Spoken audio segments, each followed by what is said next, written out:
Savoir ce que Karl Marx penserait aujourd'hui des fonctionnaires est extrêmement difficile à savoir et extrêmement hasardeux, puisque faire parler les morts en général, en plus pour une personne qui est morte il y a un siècle et demi, et donc qui n'a pas vu énormément des changements socio-économiques depuis la fin du 19e siècle, je ne vais pas m'y hasarder. Mais je vais quand même essayer d'expliciter. Tout d'abord, quand on parle de Marx, il faut bien faire la distinction entre la vision marxiste et la vision marxienne. La vision marxienne, c'est la vision de Marx, c'est-à-dire l'analyse économique que fait Marx de la société. En effet, Karl Marx n'était pas marxiste et il s'est défendu d'être marxiste. Cela peut sembler particulièrement étrange puisqu'il a aussi rédigé le manifeste du Parti communiste, mais c'était plus un travail de théorie pour lui. Ainsi, Marx s'est défendu de vouloir la révolution prolétaire et a précisé que c'était simplement que pour lui, c'était inévitable. Pourquoi? Parce qu'il analyse l'histoire en fonction des facteurs de production.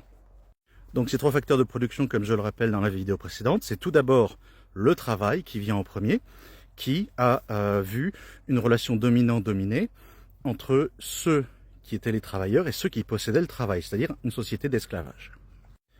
Puis la population augmente, l'esclavage s'effondre et un deuxième facteur de production commence à devenir très important. Et cette fois-ci, la relation dominant-dominé va se faire en fonction de qui possède la terre.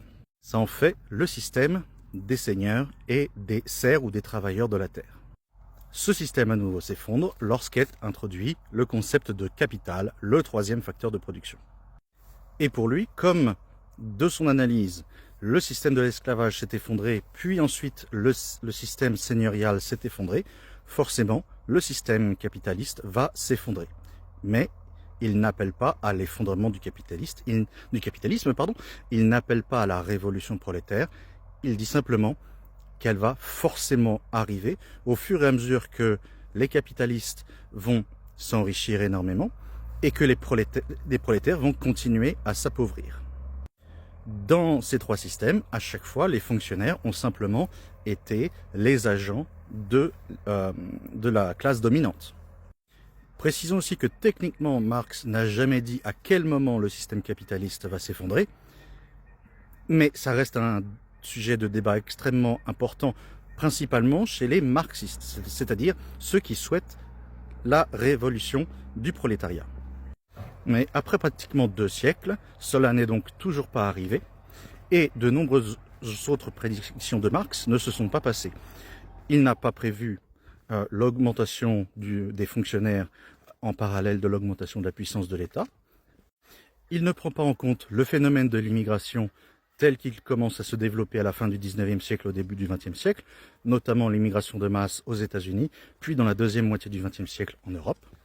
Le renforcement de la classe moyenne est pour lui quelque chose qui n'est pas possible, la moyennisation de la société n'est pas possible, et pour lui aussi, de par le fait que les travailleurs sont en concurrence, il prévoit que les ouvriers vont continuer à devenir de plus en plus pauvres. C'est-à-dire que, contrairement à ce que l'on entend dire les marxistes aujourd'hui, l'opposition pour Marx, ça n'est pas entre la proportion de richesse possédée par rapport à l'ensemble du PIB, pour Marx, c'est un appauvrissement net.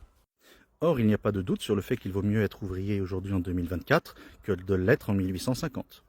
Marx aurait donc très certainement changé de manière d'analyser la situation sur de nombreux points de sa vision marxienne, et donc il n'est pas possible de dire aujourd'hui ce que Marx penserait en 2024 des fonctionnaires. En revanche, les mouvements marxistes dans les décennies qui ont suivi, à partir du début du XXe siècle, et en particulier depuis 1945, ont tenté de prolétariser la fonction publique de manière générale.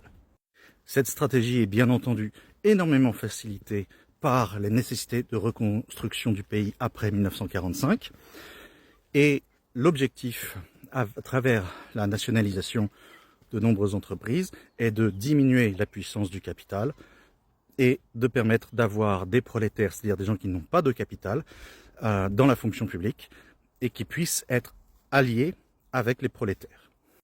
Mais l'État est toujours allié aux bourgeois pour les marxistes modernes, et pour cette raison, il y a une dialectique thèse-antithèse que l'on retrouve à l'intérieur même de l'État, avec la volonté de renforcer certes les fonctionnaires non régaliens, mais de continuer à lutter pour affaiblir les fonctionnaires régaliens, c'est-à-dire police, justice, armée.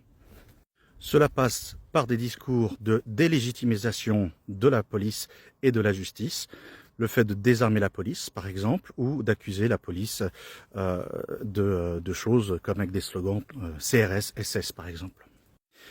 Et face aux nombreux mouvements de privatisation d'entreprises publiques depuis les années 1980, eh bien, la stratégie des marxistes aujourd'hui est de tout faire en sorte pour que les fonctionnaires ou les travailleurs dans les entreprises publiques ne puissent pas devenir des alliés des bourgeois.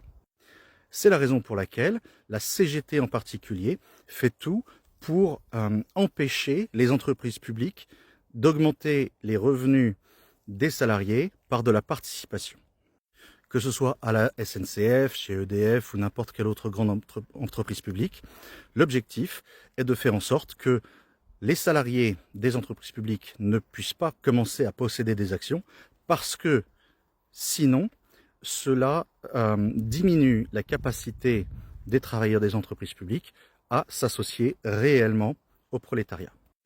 C'est pour cela qu'ils veulent des augmentations de salaire, mais pas de partage du capital, parce que sinon, cela renforce encore la bourgeoisie.